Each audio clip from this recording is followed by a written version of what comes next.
It's cold. Welcome everybody to a Dead by Daylight one-off. It is cold, extremely cold, and I am starting to get really sick.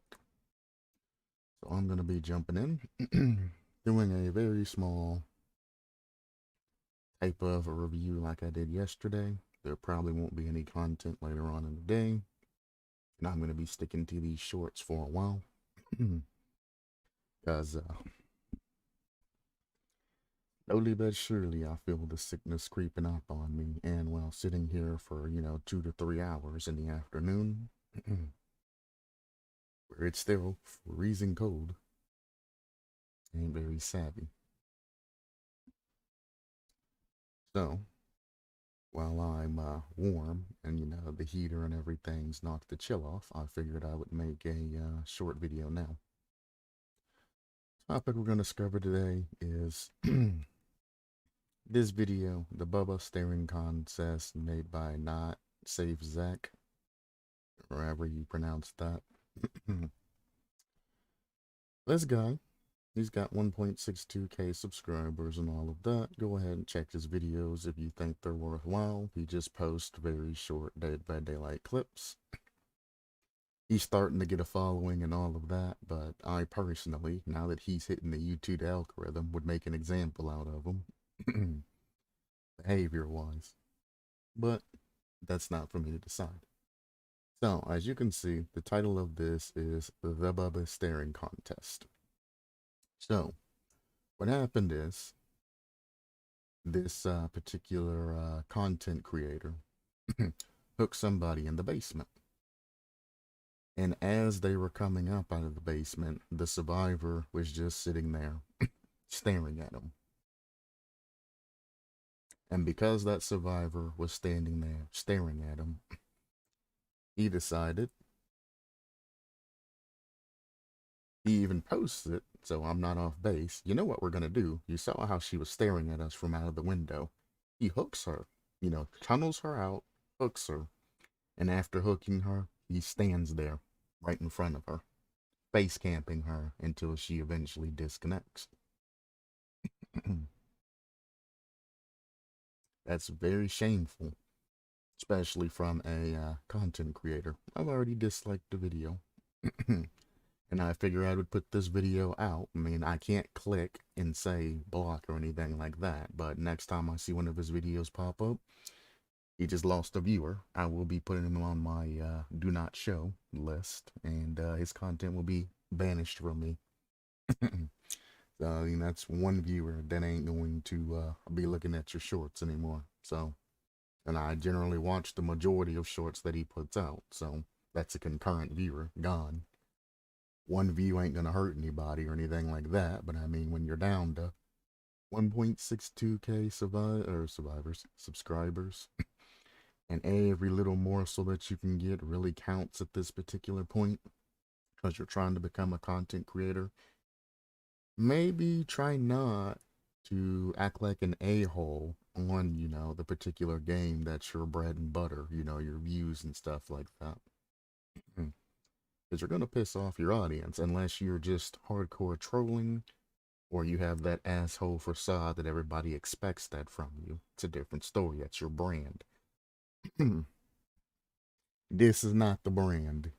It's generally, expert plays, funny clips, things like that pops up, not this disgrace of content. But it's simple.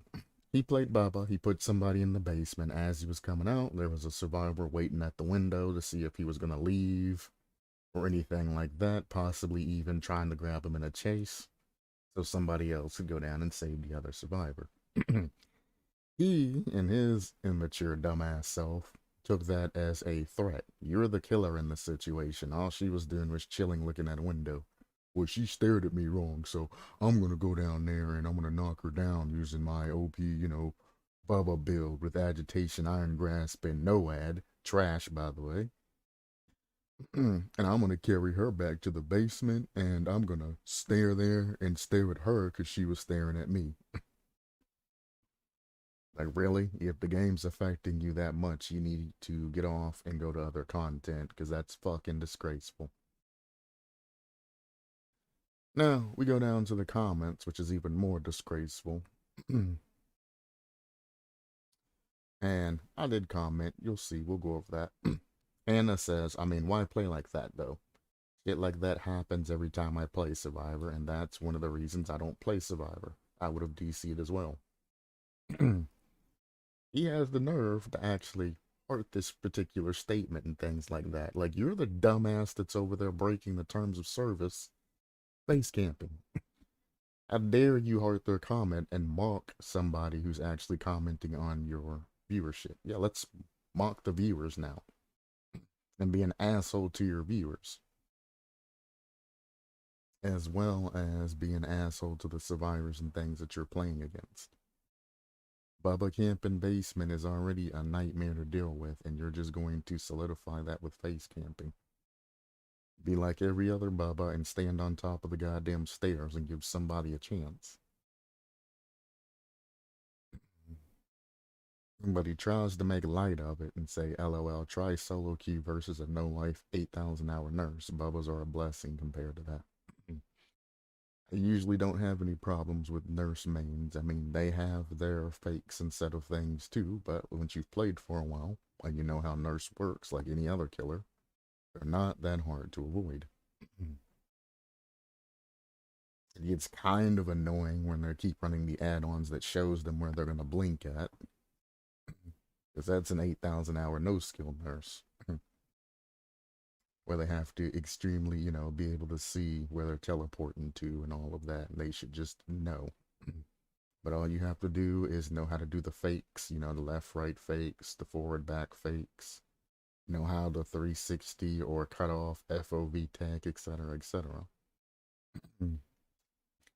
Outspacing generally does not work, so do not just run in a straight line because most nurses will still clap them cheeks. And if you are going to be the guy that runs in a straight line, at least look back behind you so you can see, where she's teleporting from and the areas that she can teleport to fairly quickly. Is to use the second or with add-ons third blink, there's a time constraint and when they have to make that particular action. It's one of the reasons why I wish they would decrease sensitivity, because with sensitivity being high as they allow it to be, you can easily blink and then turn and do a 360 and then blink back. I think killers should have to, survivors too, but I think killer should have to commit to their actions. If you're a nurse and you blink past the survivor on your second, second or third blink, you shouldn't be able to 360 your shit around and then lunge attack and slap that survivor. You know what I'm saying? You should have to commit to what the mistake that you made.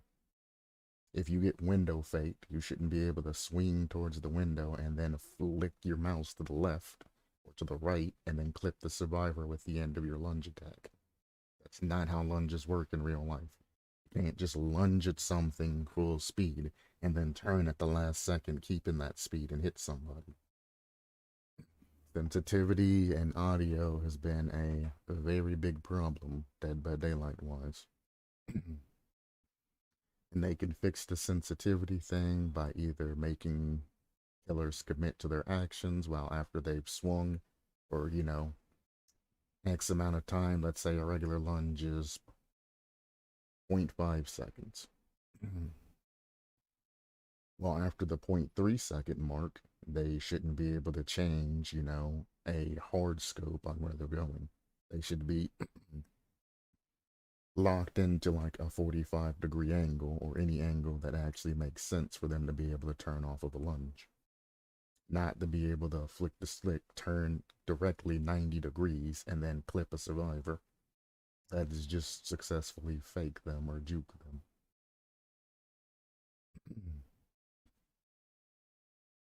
And it's the same with survivors and things too. have the ability to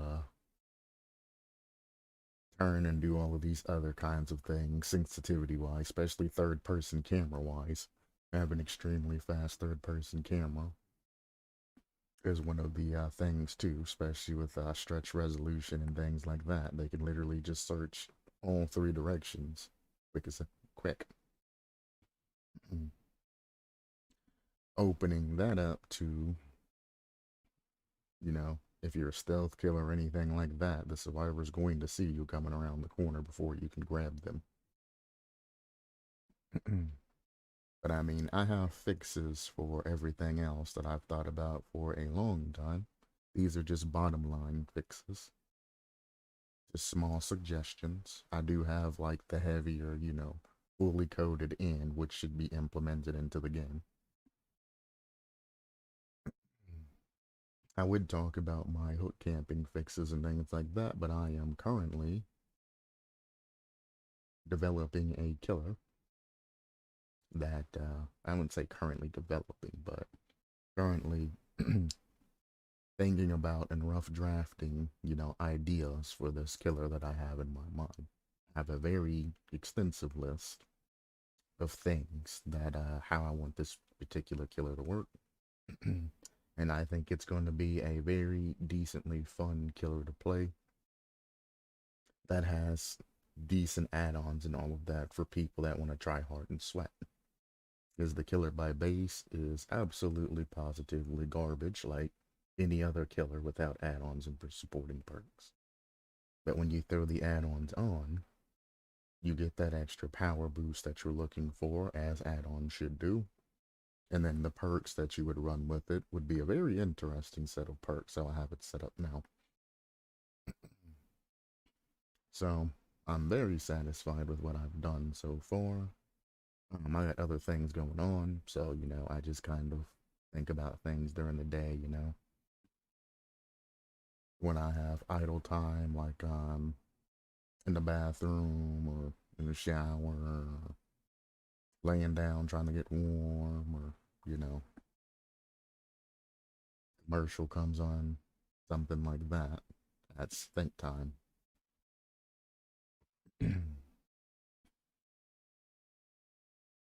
Alright. Wish you could EE hours per killer and hours for Alrighty then. This is the guy that I commented back to, by the way. It's a strat, bro. It got her to waste her time and just insta-kill her. Basically, she could have easily sat there and waited and such instead of killing herself on hook. Plus, she DC'd, made it easier on the killer to do that strat.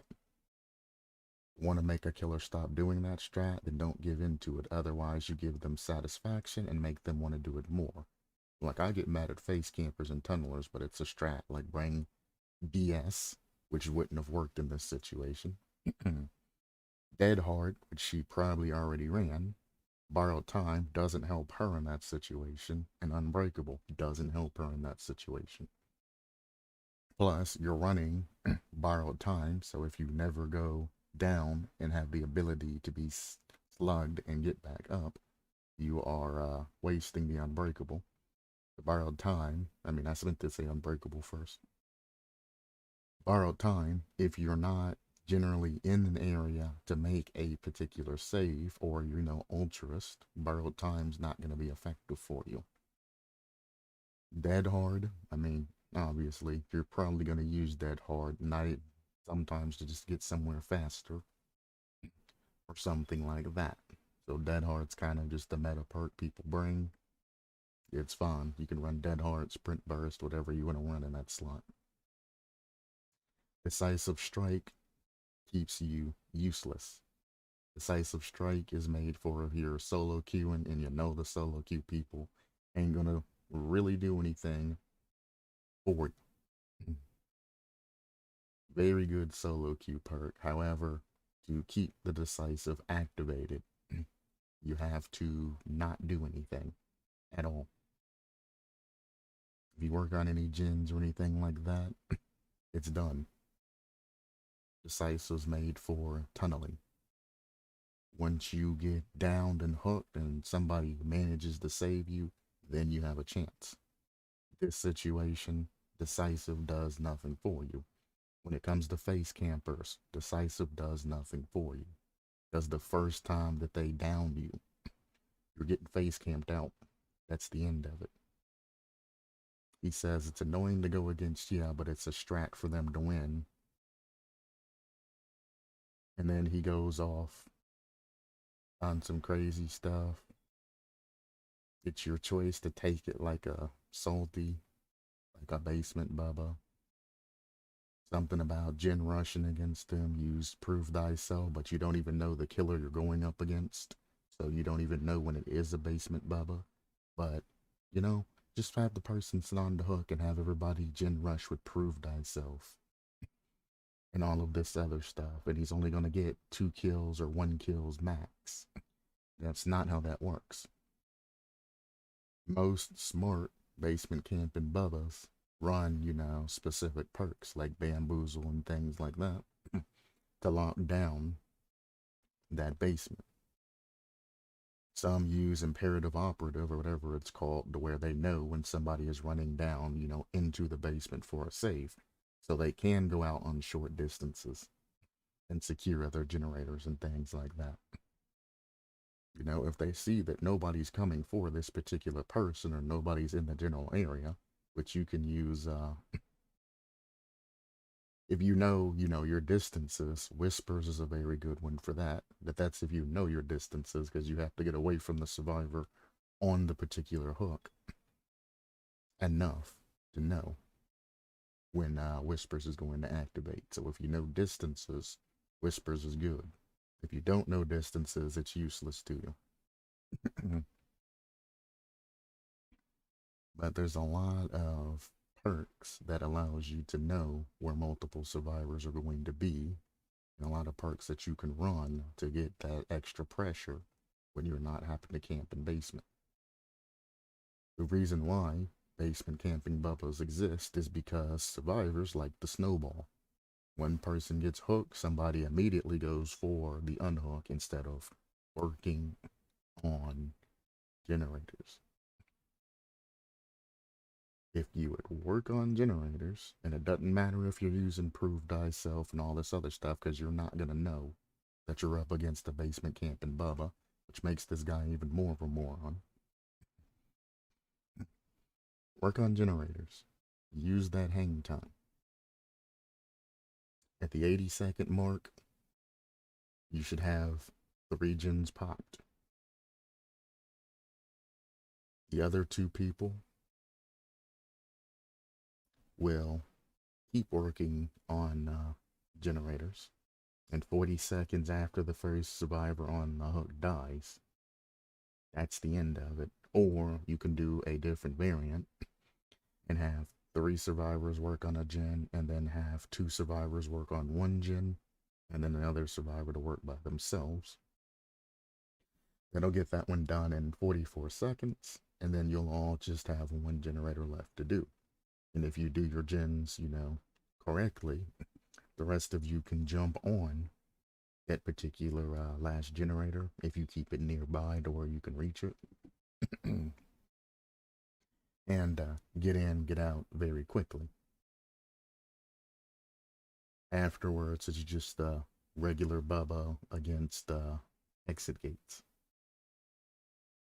Now, you are going to have to watch that no ad and things like that, but I mean, if you're smart about it and you know, hide in good places, or hide inside of loops just in case he does come and find you, you know, it's workable. The person that's running, you know, a very strong loop that preferably doesn't use Windows, unless you have to, because you're going to get bamboozled 95% of the time. You just run the Bubba from pallet to pallet to pallet to pallet.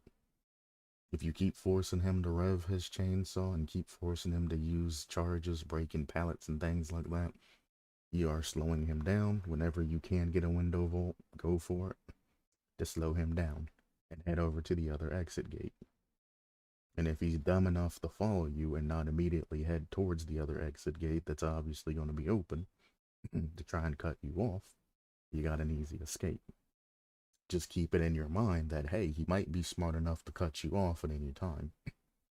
So you shouldn't directly shoot for the other exit gate. You should be shooting for an area that if you do manage to get yourself hooked, that somebody could possibly save you.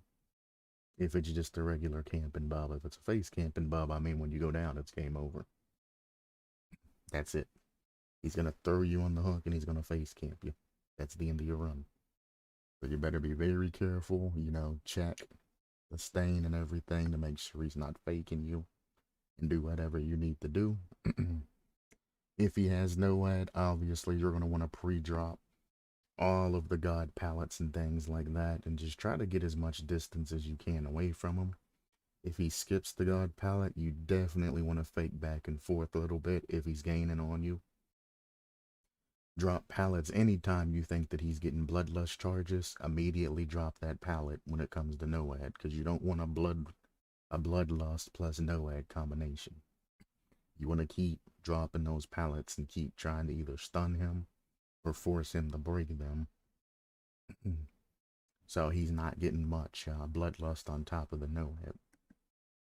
Plus the cords and everything else that makes him go faster. You need to be very quick.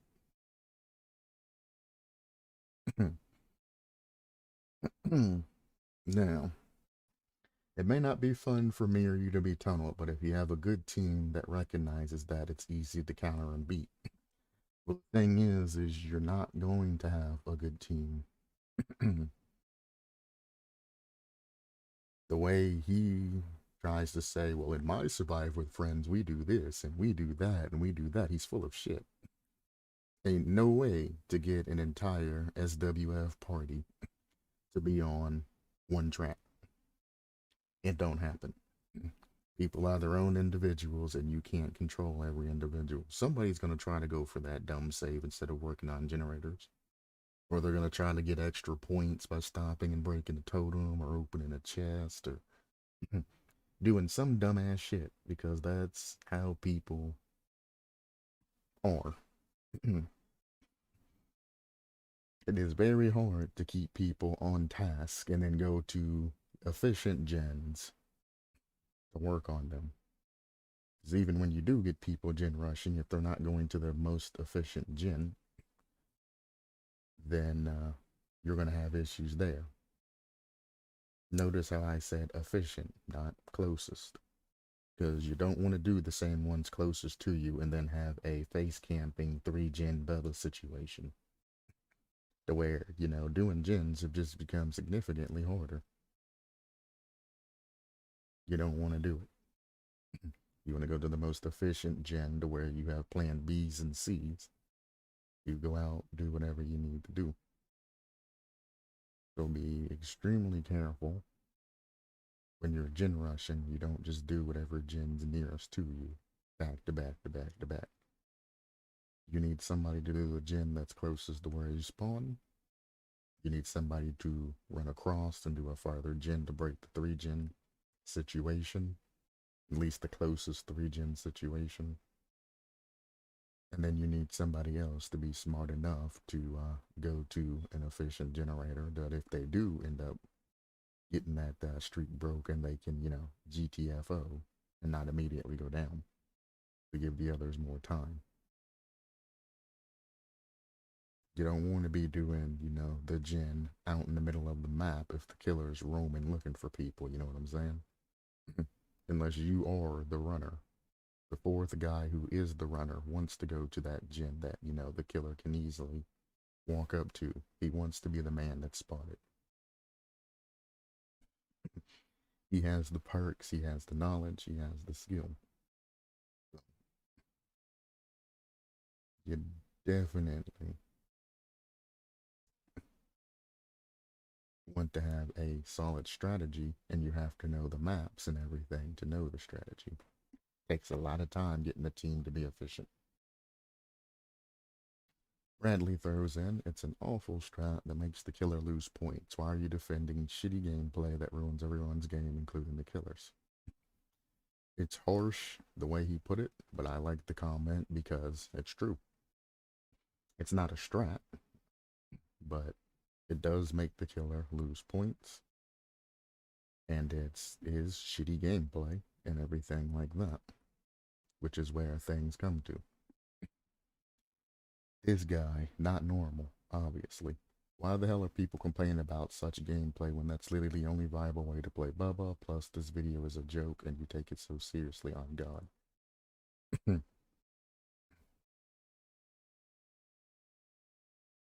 It might have been a joke to you, but that survivor that was sitting on the goddamn hook getting tunneled and having his gameplay ruined in a game that he probably spent money on to play to have a good, fair experience. It's not a joke to him. The content creator might have thought it is a joke, but guess what? Not all jokes are funny, and not all jokes are meant to be funny. Some jokes are just literally just full of hate, full of malice. That's the end of those.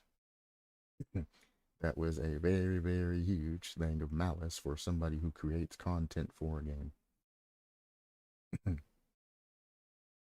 On an almost daily basis. A lot of shorts, a lot of things coming out. When you step into the life of a content creator, you have to change your original personality to match whatever type of, content or character or whatever you were trying to develop for your community. Becoming a content creator, like becoming a doctor, or becoming a mechanic, or becoming a plumber, or becoming a lawyer, or becoming anything else, or a nurse. You have to change the way you operate for the job that you take on. Why are people complaining about this gameplay? Well, one, it's against terms of service. Two, he's a content creator and should know better about doing this shit. Apparently, to have so many comments and things like that, he does have some sort of influence. Some people are, haha, it's funny, it's a joke, but no. If you actually look at this video, it wasn't a joke.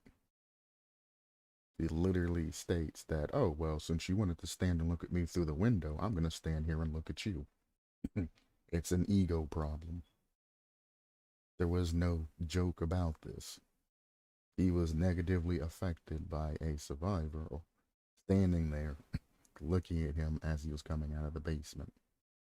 I don't even see how he got mad at this particular situation. It ain't like she was pointing and teabagging and doing all the, flashlight clicking and all of that. He was just standing there, staring, just standing there. That's it. Just standing there. And you got triggered by that? I think you need to switch games, buddy. It's literally the only viable way to play Bubba. You do not have a lot of hours in the game, especially not as Bubba. This video is a joke and you take it so seriously on God.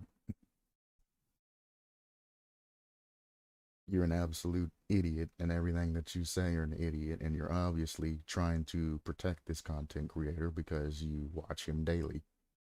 About instead of trying to protect your precious content creator, you see it for what it is. He went too far on something, getting called out by his community. These things are going to happen. They happen to everybody. They happen to me. It happens to everybody who creates content or does anything. Instead of trying to jump on the bad wagon when he obviously broke terms of service for the game he's making content for, if you don't agree, how about you shut your goddamn mouth and let everything blow over? Instead of being that guy that's trying to defend him. Because guess what? The content creator isn't going to come to you and say, oh, well, thank you for defending me and all of that. Like, they don't give a shit. He don't care. He knows what he does or what he did, and he's not going to care because he's not going to be punished for it. which is why I think behavior should make an example out of this, so all content creators that want to play a toxic game and want to post it on YouTube say, hey, we're watching your videos, be more respectful. Content creators get dinged, then the regular player base will start to fall in line. But when people are making content, doing things like that, breaking terms of service, and doing whatever the hell they want to do, that makes their viewers do the same thing because they think that it's funny. You're inspiring people to do dumb things and troll people and all of this other shit. Get yourself together, guy. This guy's a moron.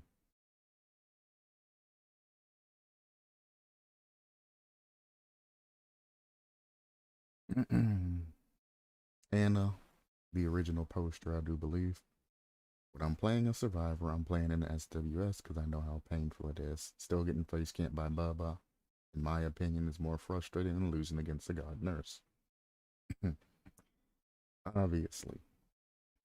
If you're going against a nurse that's put in the hours and has more experience, doing things than you have experience going up against them, and you lose, that is a skill loss. Face camp by Bubba takes no skill.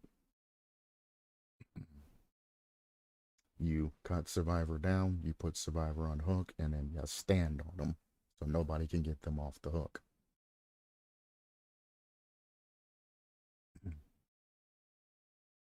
She then goes and replies back to another person, dude, I'm a killer man, and I know you can counter this shit strategy when I play Survivor, and I play in an SWF only. It's funny how everybody who says that you can counter this and all of this always bring up the fact that they only play Survive with friends only.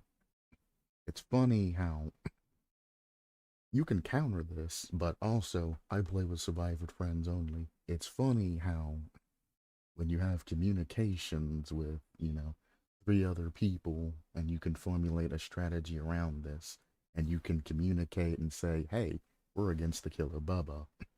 When somebody gets hooked, you can say, hey, he's camping me in basement and things like that. It's funny how more efficient than things are when you have that type of communication. And that's what Survive with Friends don't understand versus me who does both. I solo queue, I survive with friends, and I play kill. I do everything. It's funny how they lose sight of when you're solo queuing, nobody fucking knows. When somebody gets hooked in basement,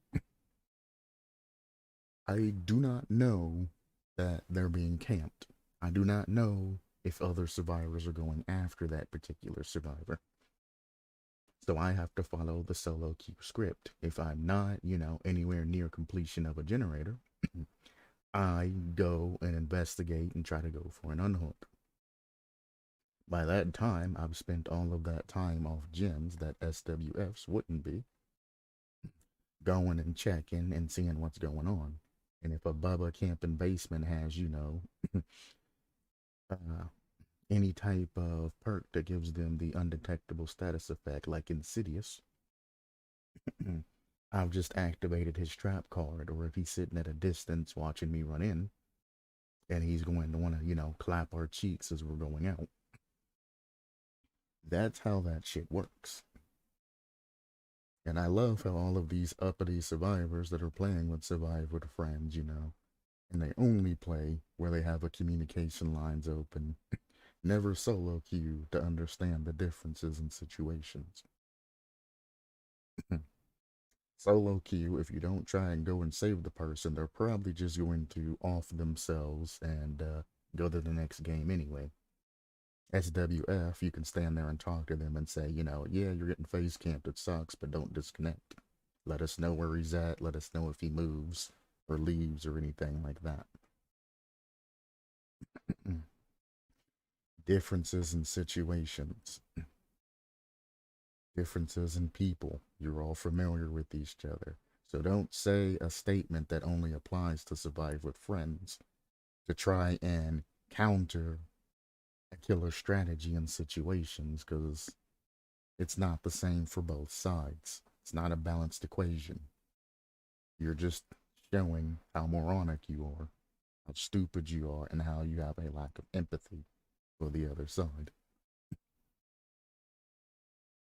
And she was also wrong. We're getting a basement Bubba. He only has a maximum of 1 kill in the end, so I know. Anybody that's basement camping Bubba will generally get more than 1 kill in the end. Because they obviously know if people are doing gens and aren't going for this basement rescue, they're not going to even think about attempting a rescue until the majority of the gens are done. So why the hell would he stand in basement guaranteeing a kill that's already guaranteed, you know? Especially if nobody else comes to investigate or anything like that, he can automatically assume you're in a survive with friends. So he knows as soon as he leaves, or at least act like he's leaving, and he can go hide with Insidious, or he can use Imperative Operative, or anything like that, to know when somebody else is going down in the basement to make that save, and then come back in and then just wipe two of you. So again, you can't control everybody in an SWF and say just leave them there to die. And if that Bubba decides, you know, I think I'm gonna go over here to this generator and I'm gonna clap this survivor's cheeks, you know,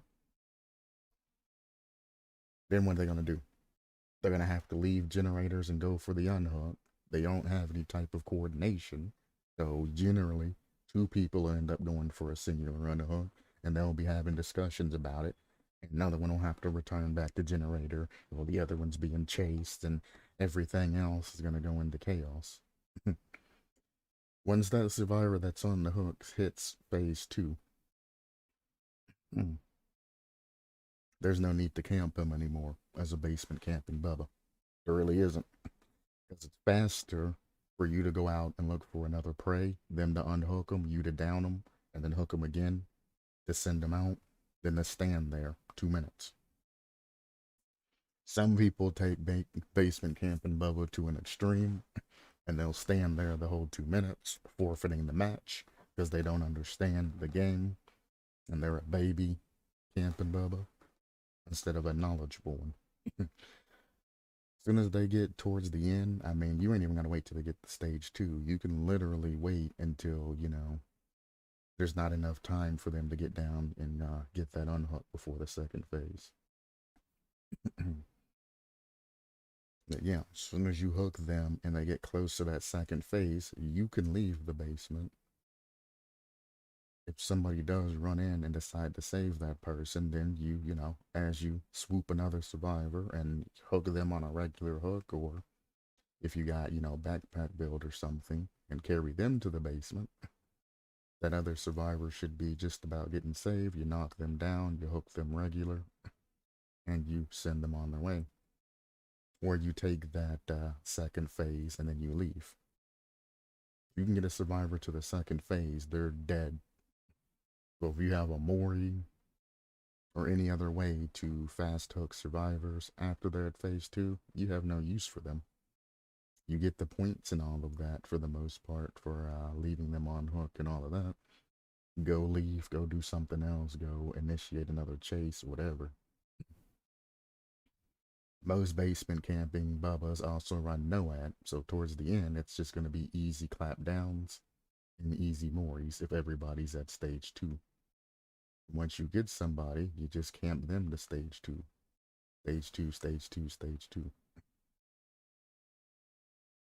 You ain't got to worry about borrowed time or anything like that, because after they get done running, you just clap them. You ain't got to worry about heals because you have NOAD at the end and a chainsaw to clap them. You ain't got to worry about any of that extra stuff. So, even though she's trying to talk mad game and coming back, he only has a maximum of 1 kill in the end. Don't make sense. My knowledge on the topic doesn't matter, though. Exactly. Exactly. You don't have knowledge. But then she goes on to reply back to not normal. No, LOL, it's not the only viable way to play Bubba. I've played Bubba continuously for a little more than a month, and I haven't face camped a single game. But notice she ain't said anything about her rank. She specifically stated she only played with SWF, but she never specifically stated her rank. You've played him continuously for a little over a month. So what's your rank? You make it to iridescent? Are you a gold? Are you a silver? You're a bronze? You're an ash? Where are you at? I understand that this video is meant to be a joke. But in my opinion, it's not funny, as basement bubbles are one of the problems of the game, and the majority of people is absolutely not funny, to face it. Like I said, it's not a joke to the person being face camp, which makes it a very bad joke.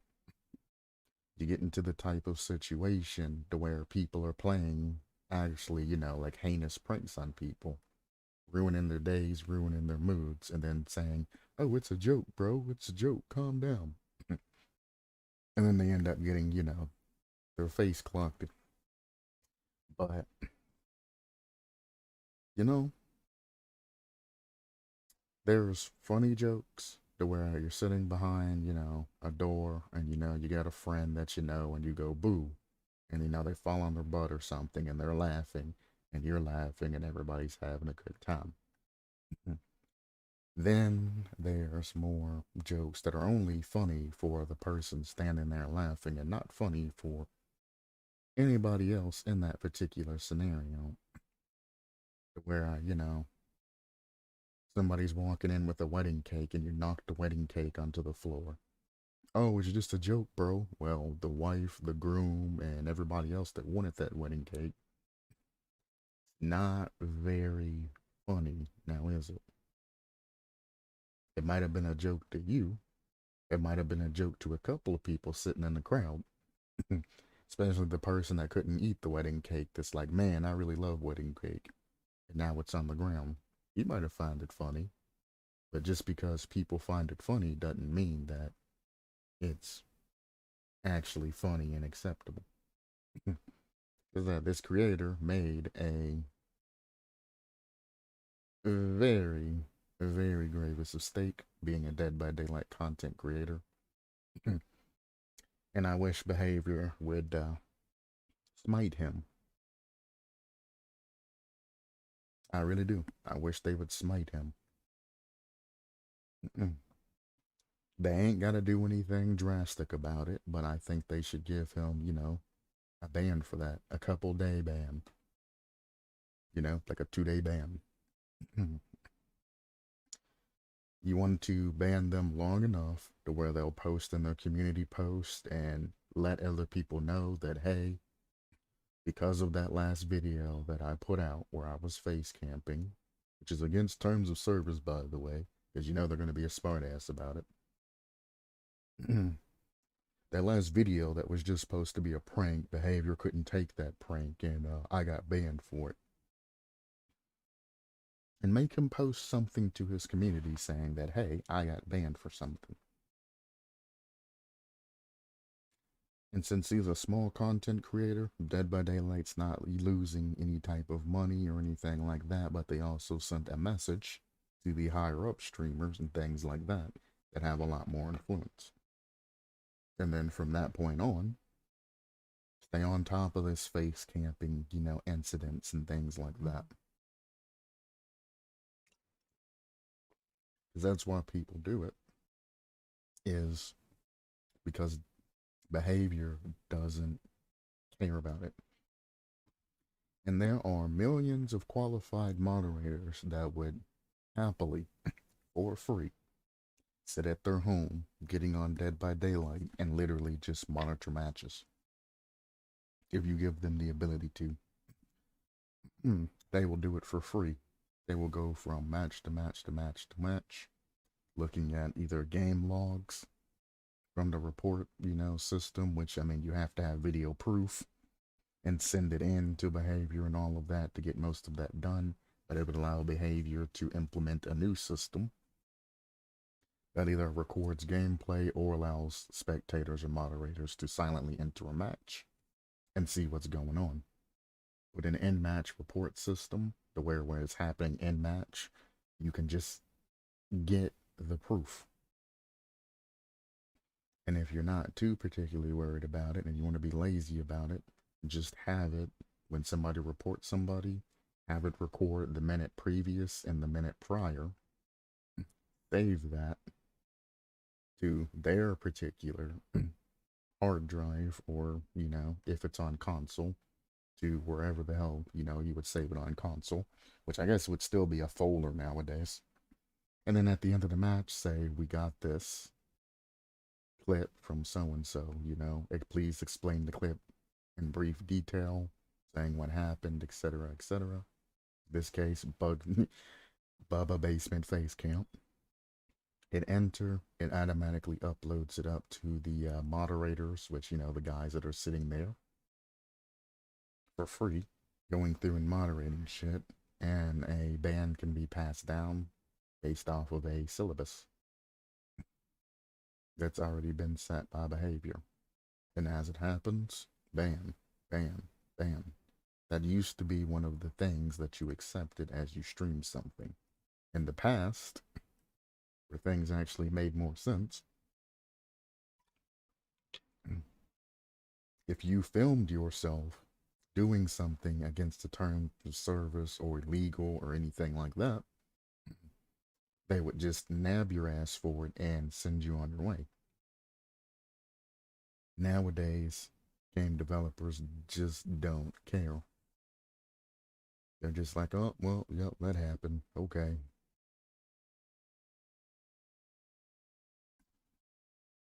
It's a problem with jobs nowadays, too. They just let people do whatever the hell they want to do. Anyway, here's my comment that I finally put down. Base camping is against terms of service, by the way. Camping is fine for all of you that want to comment and send me crap saying, well, so and so and so and so and this and that and another. Like, no, he was face camping in this video. The image that I paused on, where he was standing literally inside of her hitbox, that's where he was standing that entire time till she DC'd. Camping is completely fine. It's allowed through terms of service, but face camping, like on the video, they could and should have immediately banned him for this, and there was nothing he could do.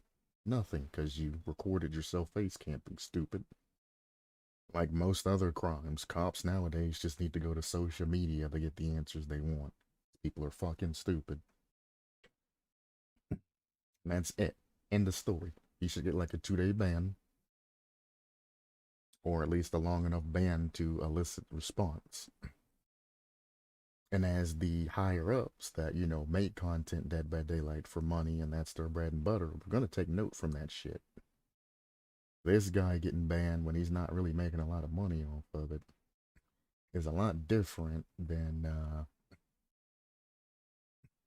somebody who, like, I don't know, let's say Nototes, for example. These ones that I see popping all the time and has a decent following on Twitch and YouTube. Him, for example, if he was the toxic type of guy that was just face camping, all of that, and doing all of those toxic things, which generally nowadays he isn't,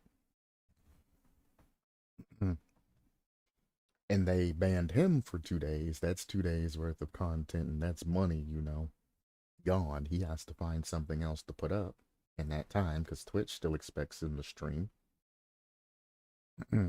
YouTube doesn't really care, honestly, but Twitch makes you stay on a schedule. You have to do X amount. YouTube just kind of sets base qualifications and then they send you on your way.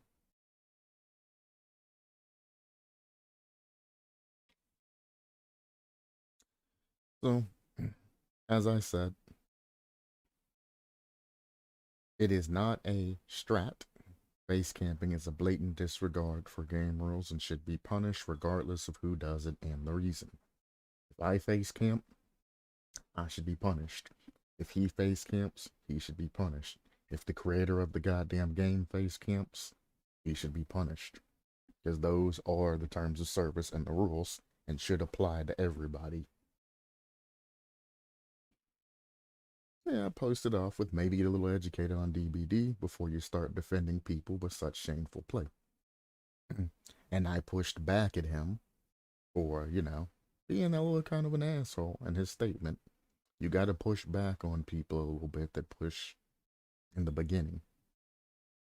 Because if you try to reason with somebody that's aggressively pushing towards you and you don't push back, you are just putting up a wall that's going to bend and bend and bend until either it breaks or he gets tired and gets worn out.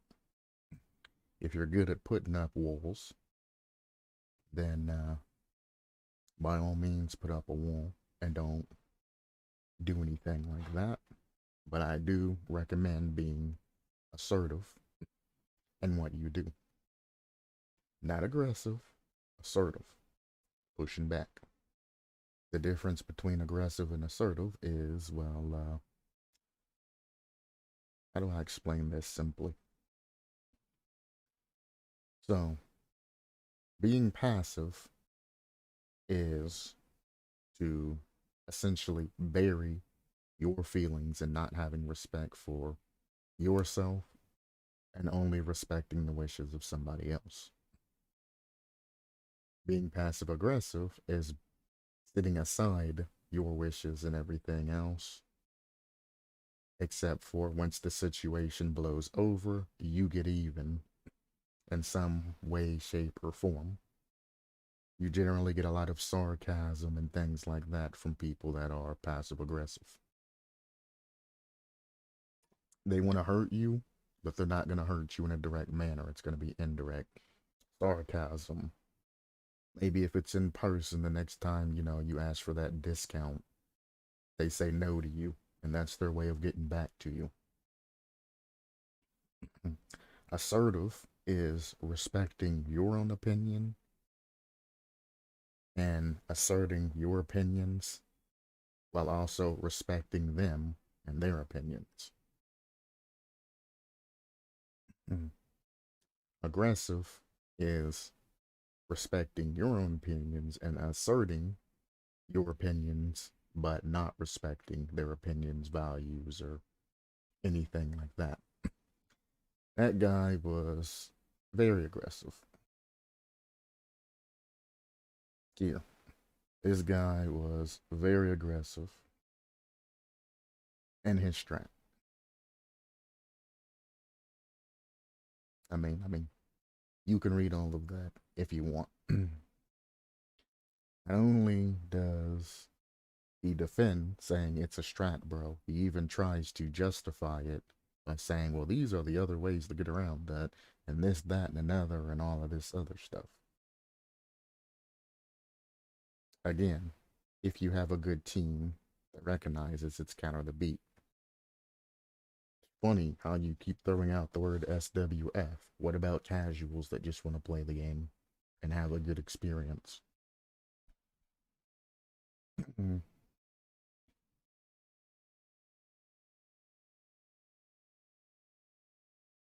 So, when I put back, I was very assertive.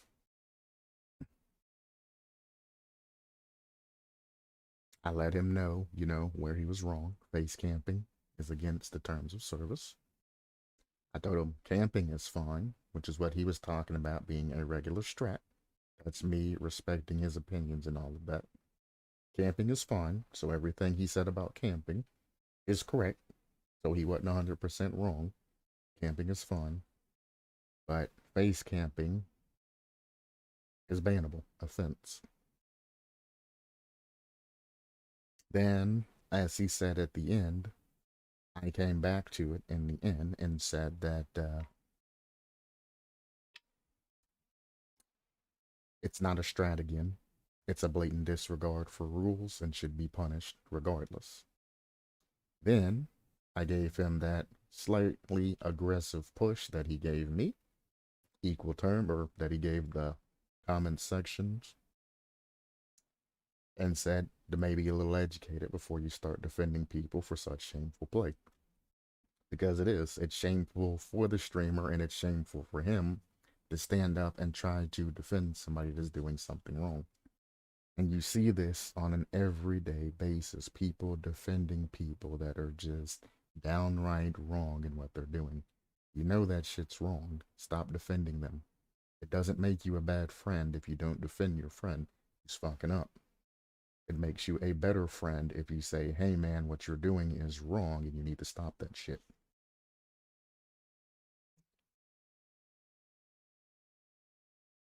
Maybe when he tries to go bully, Timmy on the playground, day 500, maybe say, hey, maybe leave Timmy the fuck alone. You don't know what Timmy's going through. You don't know what Timmy's thinking. Timmy could be waiting there with a gun one day and end you. How's about you go get whatever therapy you need, get your mommy daddy issues or whatever the hell else you have, going wrong with you in a friendly way. Say everything I say in a friendly way, and then fix whatever the hell's going on in your life instead of bullying and taking it out on somebody who doesn't deserve it. You realize that that pain and confusion and everything else that you are bestowing on another person, you're doing the same shit that your parents or whoever else is doing to you. That same feelings of hurt and pain you're putting on somebody else. You don't want to feel that goddamn way. Why are you trying to make somebody else feel the same way? Absolutely moronic. And at that point, you deserve everything happening to you because you're doing it to somebody else. And I hope that if you can't fix your life and adjust and manage to apologize and smooth things out with poor Timmy on the playground, that Timmy finally goes and gets a teacher, or even better, the police, and they send your ass to juvenile detention and force you to go through therapy to get the help that you need and to get you off the street so you're not influencing your friends and other classmates and things like that. Because you need to be taken out of that situation. You either need to be taken away from your parents, but even if it's not even a parent's thing or whoever's doing it to you, you need to be taken away from Timmy. Timmy shouldn't have to deal with your shit because you're having a bad time. Nobody should have to deal with your shit and your baggage because you're having a bad time. That is disgraceful. You should be sitting in a cell. You should be sitting in a rehabilitation place, a mental health place, something like that, and you should be forced to stay there until you fix your particular issues. If not, and you say no, you're not doing it, we'll send your ass to juvie and then transfer you over to an actual real prison when you get 18.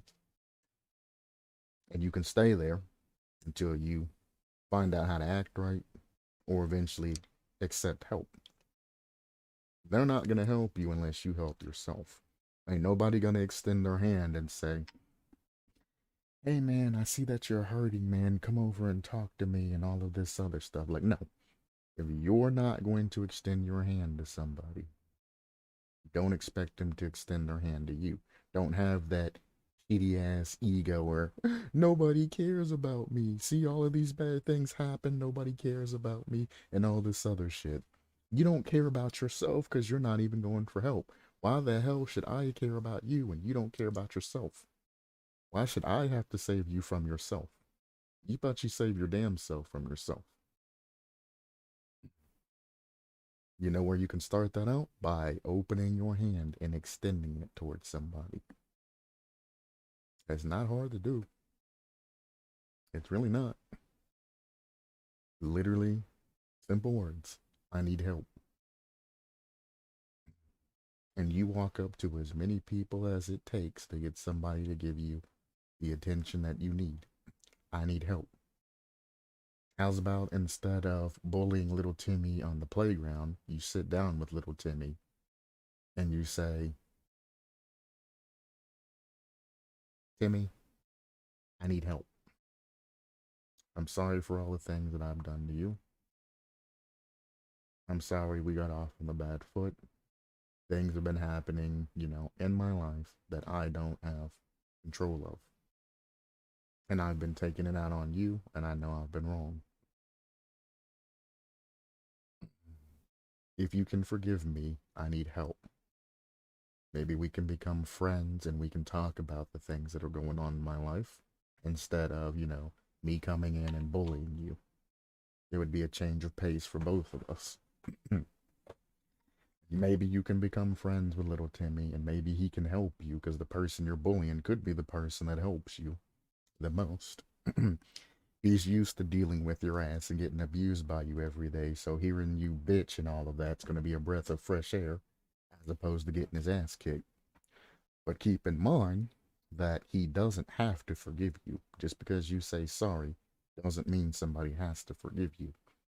And if you're the type of person that you say sorry to somebody and you get pissed and you do even worse shit when they say that they don't forgive you, you were never sorry in the first place. You were never sorry in the first place, and you're even bigger piece of shit. And that you tried to apologize when you didn't mean it. If you sincerely apologize to somebody, they know when you're being sincere about it and when you've actually have a plan to change versus you're just saying it.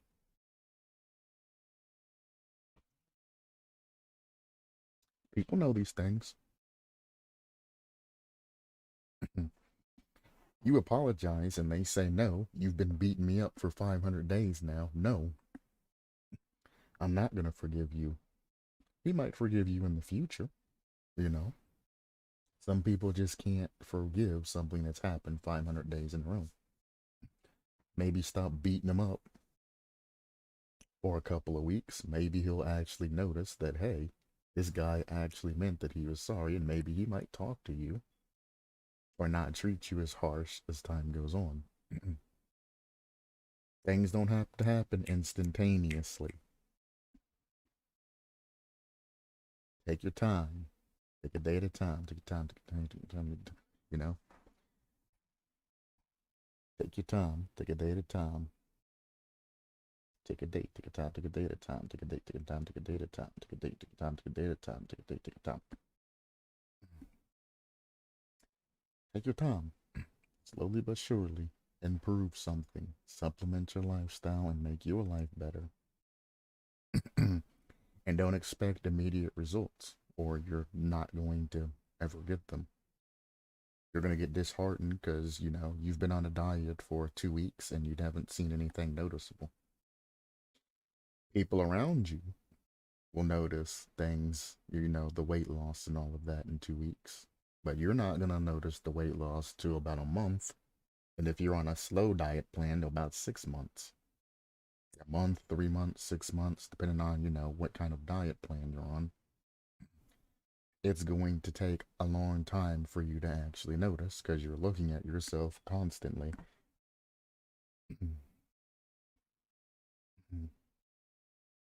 So, just keep in mind if somebody says, hey man, did you lose weight? Then obviously you've lost a little bit of weight or muscle, whichever one you've lost something, which both equivalates to weight loss.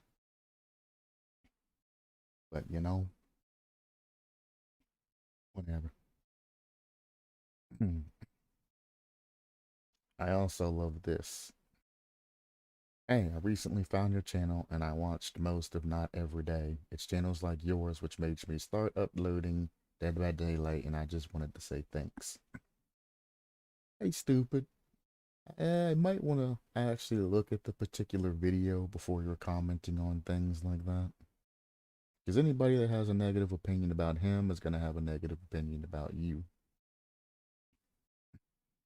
It's not the video to come in and say, watching content like yours is what made you want to start uploading Dead by Daylight.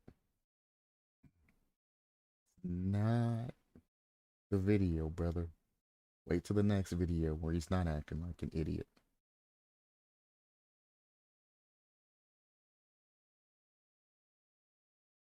And then there's just a whole bunch of mean comments. But like I says, it doesn't matter what kind of community that you build. The people that like you are going to continue to like you through thick, thin, whether you change your brand, whether you're an idiot, whether you're a smart person, whether things like that. The people that like you are going to like you. The people that love you are going to love you. The people that hate you are probably still going to hate you.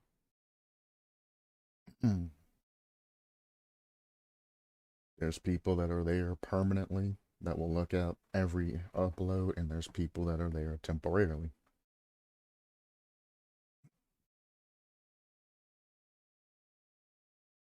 You just got to keep in mind who's who,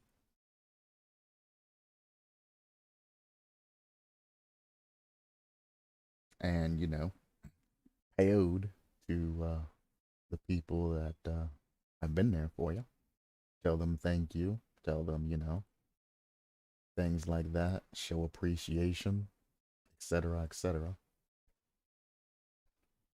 Like the video.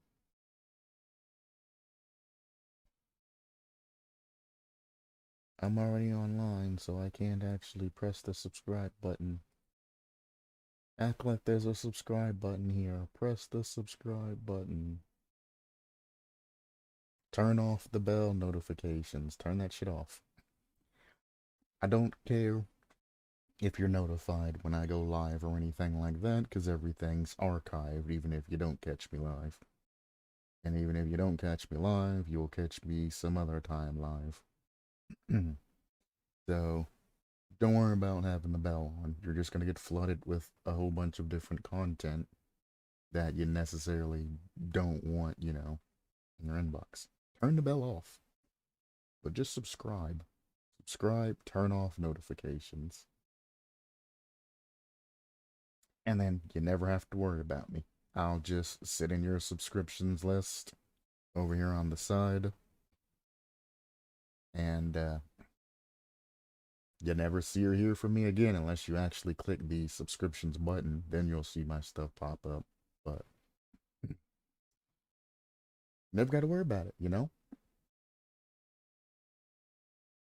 I get another subscriber. You get content whenever you feel like it. Because I have a lot of content. You were up to like almost 5,000 views. Cool. So I joined this July 4th of 2012. I haven't been posting that long. I'm not seeing any form of how many videos that I have, and I don't know if I can actually. I don't know. Last time I checked, I had like, what, 300 something videos, possibly 600 videos, and I see that,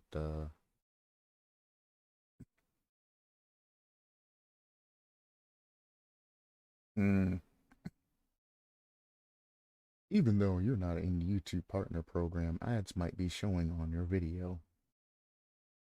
Let me guess, it was that song that I tried to sing over. Yep. So what we're gonna do is wait. I got a copyright strike from using MILF from Friday Night Funkin'.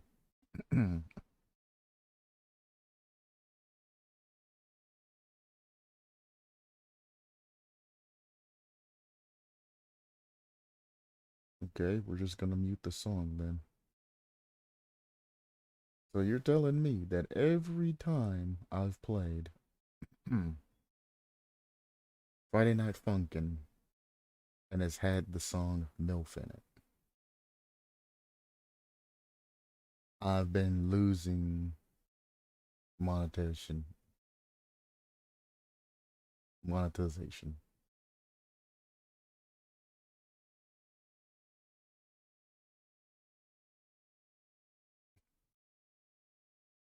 Hang on.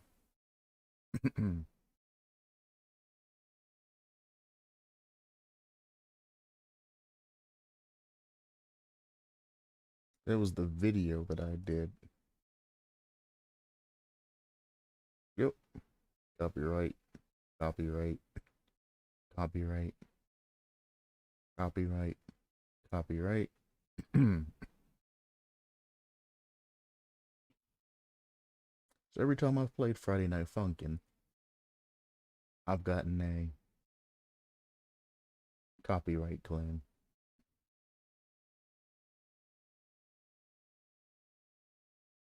Copyright. Also, the Maple Story music I played today is owned by Nexon. The Maple Story, the game. I don't own any rights to that. What is this? Name of the game, the Crystal Method. The fuck are you talking about?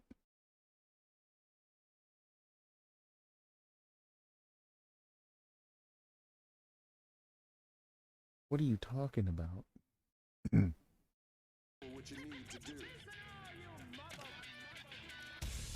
Oh, really?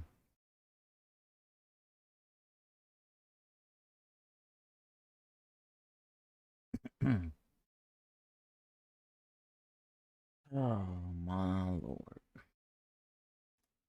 Life of a creator. As you can see, there's a copyright button for all of you that are thinking about it.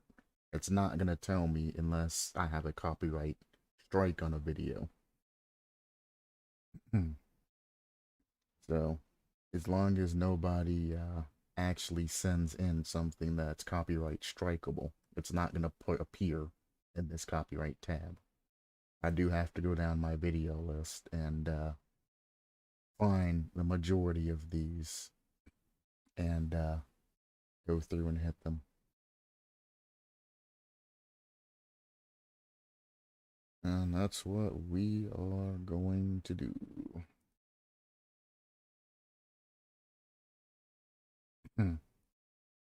It's kind of funny too because all of these are only playing for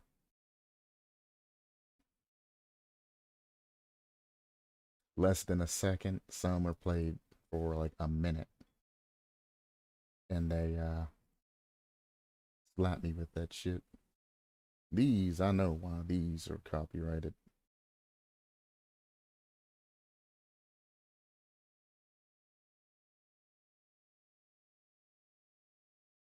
These are old videos. Well, not super old, but you know, they've already ran through their they've already ran through their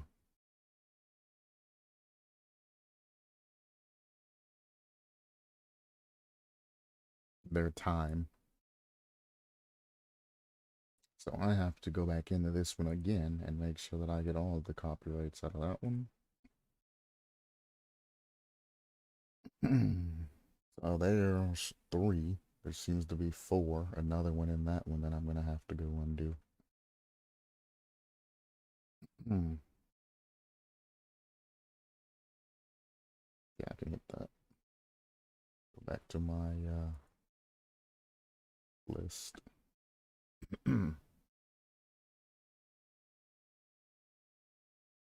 More important one are the live streams. That's what I've done the majority of times here.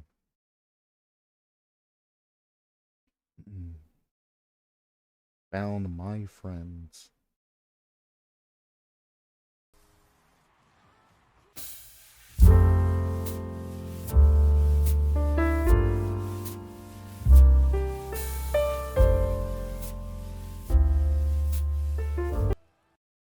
For that little bit of seconds when somebody scored in Rocket League that song popped up takes away your monetization.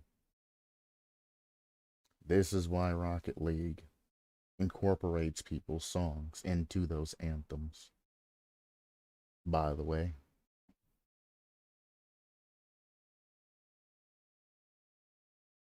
no, just mute it. It's only a second. People aren't gonna care if a replay's muted.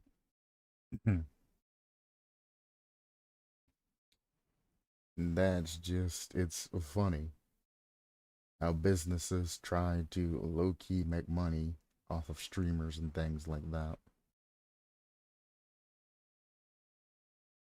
Again, probably another goal explosion.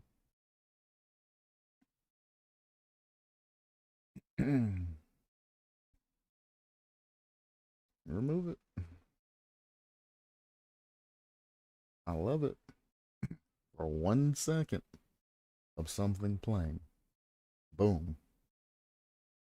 Copyright strike. Copyright strike. Copyright strike. I know this one was going to get copyright strike because I got so tilted that, yeah, I was playing an entire playlist. This movie, or this one's gone. This one's gone. I literally turned on music because I was just, oh. Yeah, this one, yeah.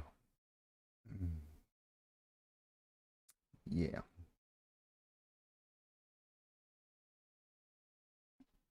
Polybid streams, which I mean, it only had one view. I'm not too worried about it having ads and shit on it. And I think that one view is from me recently going through and clicking on it. And as you can see, most of my Polybridge streams, which people don't watch anyway, are going to be copyright claimed because I spent 11 plus hours playing Polybridge, you know what I'm saying? There's going to be music and shit playing through that. I'm not going to go back too far because these are in 2019, you know, all the way to 2017. Hmm.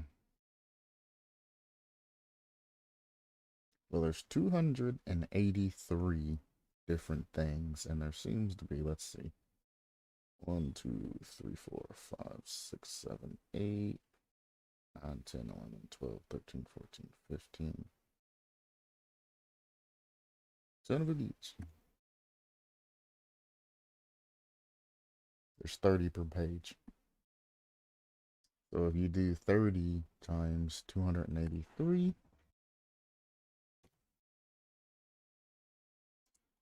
I have. That ain't right. I do not have 8,000 videos. Hmm.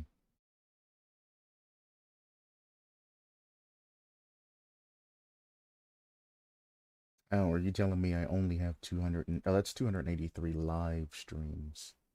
Okay, it's giving me the exact number. So 283 plus. Filter this out, god damn it. Try this again.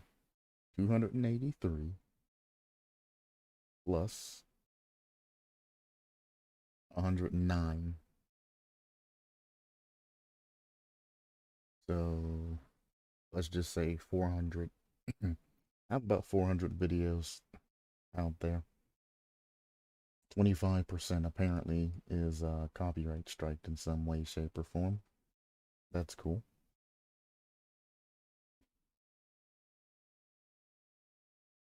Mm. I like some of these. They actually look nice. I haven't been able to do an alternative killer. I wonder if I can convert my typical or my killer idea into like an alternative trickster idea. Hmm. It would be an interesting way if I just changed the thing from not being a couple of strong objects to just throwable ones.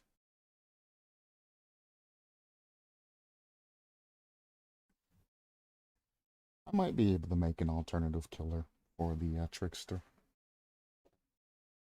It'd have to either be a trickster or the huntress. It'd have to be something that can throw things. I'll add it to the list. Alternative killer for hunt slash trick. I mean, it'd make what I have to do a lot easier because I'll be able to skip through and do whatever I need to do.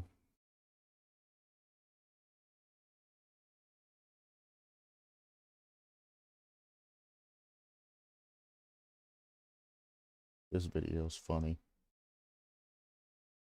So this particular video, there was the Claudette that you see there. I spawned in on RPD station, which I commented about this recently, and it was funny. I spawned in at the top of the steps, and all 4 survivors spawned in at the exit gate. And I was Ghostface.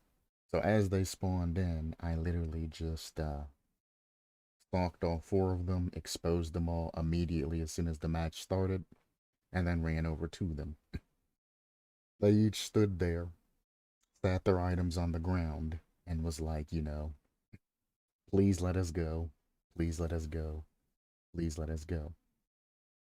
3 of them that were in the SWF, obviously together, were pleading for their lives.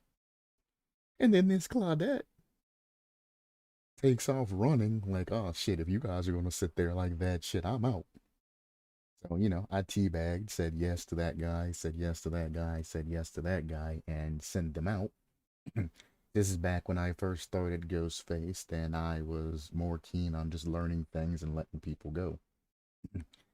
So I told them all they can go. They picked up their items, you know, we restarted essentially. And I was like, alright, Claudette, if you're not going to offer me something or beg for your life, I'm about to come get that ass. I run that Claudette. I down her. I think this is the second hook that I hooked her on. I downed her. I hooked her. One of them went over. They shook their head at her, and then they unhooked her. And then we all started playing almost like this pseudo hide and seek. I would hide, and they would, you know, go do generators and go do all kinds of other things, and then they would hide between generators and things like that. A generator was almost like a, hey, it's time. And I'd sneak around and, you know, see if I can stalk them, because once I stalked them, they knew they were found, you know, type thing.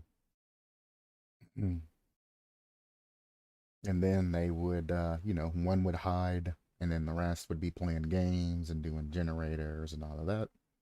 And throughout this, every time I ran across this Claudette, which I never took a swing at or anything like that, she would pallet stun me. She would try to, you know, flashlight blind me like she was playing hardcore Dead by Daylight. Like I literally passed her path. I didn't do anything to her. She ran ahead of me, slammed the pallet in my face, blinded me, teabagged me, jumped off the edge, used her, what's it called, balanced landing, and then took off zooming. The other group, SWF, seen what happened when I wasn't even bothered with her. So they chased her. They cornered her into a corner while the other one jumped across the pallet and all of that to call me over. I walked up to her and she was panicking and shit. And I walked over and I slapped her. Like that was your one and, you know, your last warning. And then I turned around and left. They teabagged a little bit and then we all went back after they healed her, went back to doing what we were doing. That Claudette, I guess, just had enough of our shit, so she starts gen rushing. We're trying to actually play a game, and she's gen rushing. So I ended up chasing her again, you know, giving her another warning up to these stairs right here. And this is what happened. So I'm chasing her. I get the hit. I down her. The other survivors are following me. They're teabagging her, because she's ruining our fun, little leg. I go through, notice I'm not swinging at her because we're playing games. I hook her. Bam. I'm on my way to go hide again. And then I look down and I hear that sound. So I come back to see what they're doing. And they're punishing her again for ruining their fun. She comes down. They're teabagging. They're having a fun time. They're teabagging, and I'm just like, man, fuck it. And I'm like, oh, well, might as well join the party. And we have a teabag party.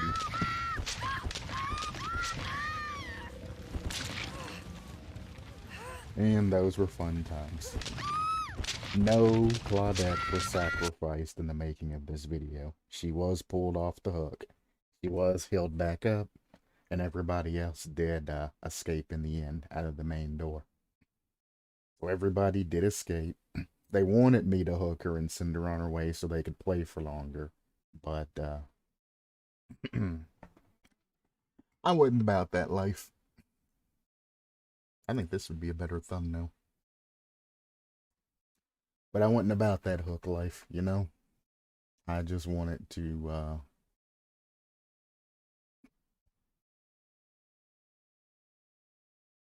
have a fun time with the boys, you know? Or the girls in this case. One of the funnest things I played, unfortunately, when I did the artist hide and seek game, that was back when my recorder, green screen, recorded everything. So I have the audio for that particular game if I didn't delete it, but I don't have any video. Very fun experience. If you have anybody that you can get into like a local game, you can play hide and seek with the artist. I mean, you guys know how to play hide and seek and things like that. We didn't hide in lockers unless, you know, like a bird or something got on us, and you would lopper hawk in and out to get the birds off of you. But you can adjust the rules. However, it's very fun to do. We played hide and seek on it's not the Huntress's map. It was I can picture the map in my head. It's got the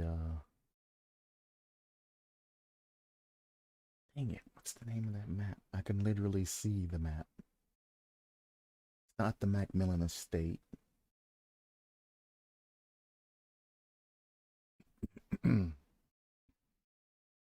It wasn't a Huntress's map because she has that gigantic house in the middle. But it looked like the Huntress's map minus the house in the middle. Or if there is a variant of the Huntress's map minus house, then that was it. But it was a dark and, you know, dreary map like that. So it wasn't Coldwind Farm or anything like that.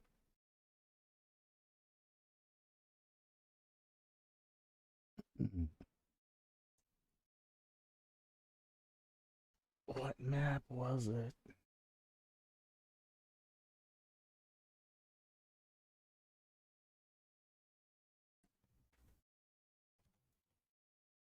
It's the perfect map for it, which is why I'm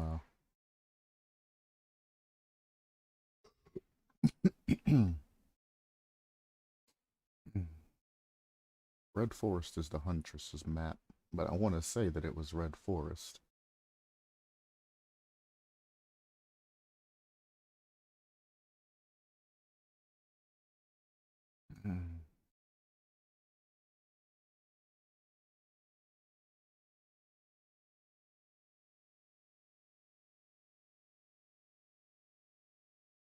Um,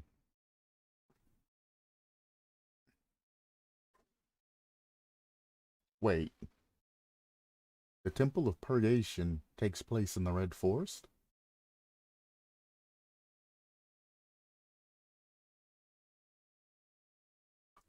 Excuse me?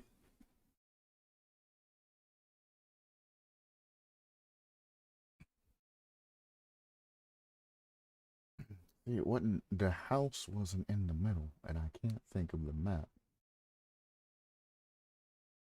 Let's start from the top. And I'll know it when I see it. My brain. It's not the Macmillan Estate. Because it was a full map, and I remember you can run all the way to one side of the map. It has a right angle in it. But you can go here, you go out, there's a tree or some shit that sits here that you can go around with. The killer shack was sitting like over in this area. And you ran through, well, now the killer shack would be here, and then there was a wall, and the exit gate was here. And there was a wall that was like a right angle here that we were playing around that you can go through. And their exit gate was up here. And we played on this side of the map. It was pretty much like that, and we would sneak around and up and around, but this part of the map really wasn't great for it, and nobody wanted to go that way because, well, nobody wants to get clapped.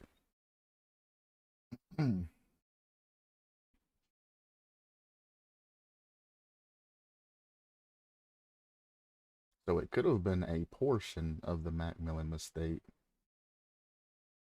I know there's the tower and everything that's, actually the tower's like here, ain't it?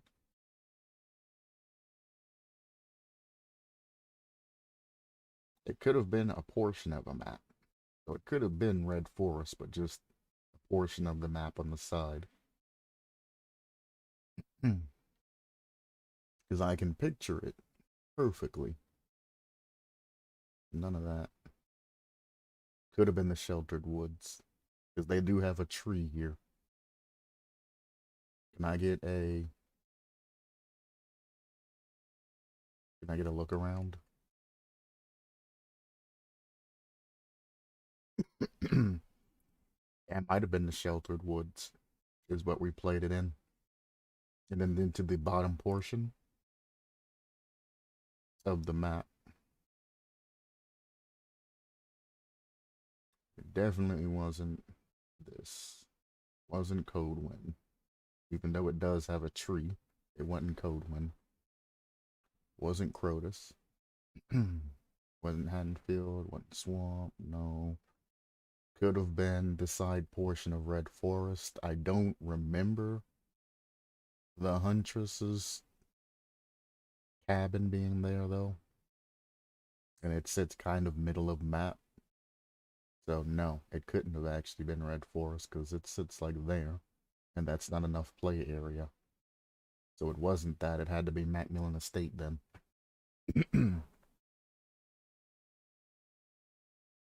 Yeah, that's the only thing that makes sense. So it was the Macmillan Estate, a portion of the map where the bend is and all of that, and all the way to that particular exit gate. If I even pointed out the right area. So yeah, it was definitely Macmillan Estate. 100%.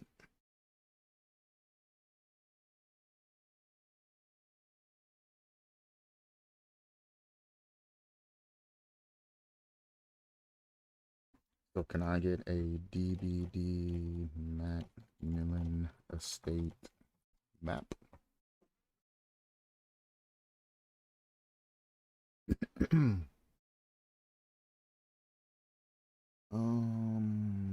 That's not helpful. I was kind of hoping to see, you know, like an actual map as it sits out. Wait, there's a swamp? Oh, this is okay. I see. It shows how all the realms and everything sit in relation to each other.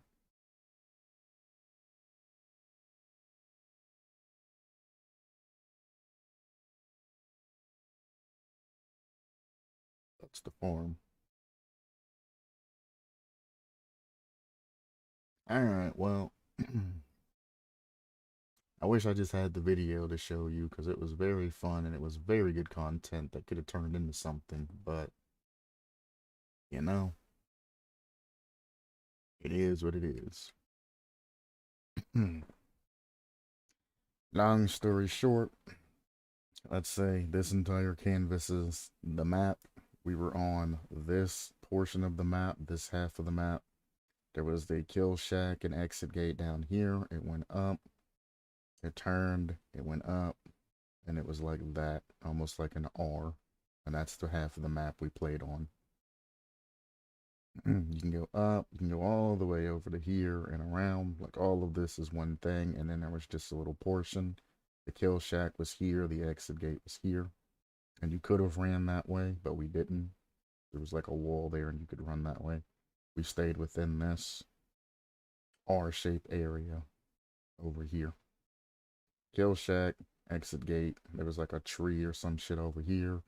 And then on the other side of the map was where the other survivor eventually died at and went down.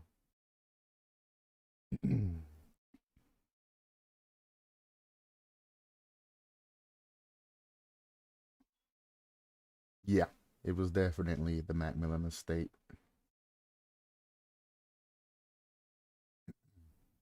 Gotcha. 'Cause, yeah, there were a lot of trees and, well, not a lot, but there were a decent amount of trees you could hide behind and shit. Which is what made me thought it was Red Forest at the beginning, but there were trees and kill shack and everything like that. So yeah, Macmillan Estate, final answer. And if you want to hook up a hide and seek game and all of that, that's definitely where you want to do that. Either way, thank you anybody for stopping by. As always, supplement your lifestyle, and I will see you next time. Still a little bit sick, but I feel like I've gotten a little bit better now that I've spoken a lot more and things like that. I can feel my throat still getting a little bit sore. Um, like I said, I'm releasing these videos where it's warmest. Even though it's coldest outside, it's warmest in the morning because, well, I just come from a heater and all of that. Starting to feel a little bit of a chill. I also am starting Hitman 3 if it doesn't freeze, probably right after this stream. And once I start playing Hitman, I don't tend to stop until the game's completed. So I wanted to give myself plenty of time and not have to stop or anything like that while I'm playing the game. It's also another reason why I've been doing this.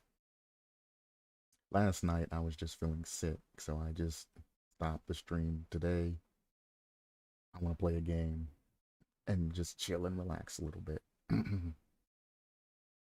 Thank you everybody stopping by. As always, supplement your lifestyle, and I'll see you next time.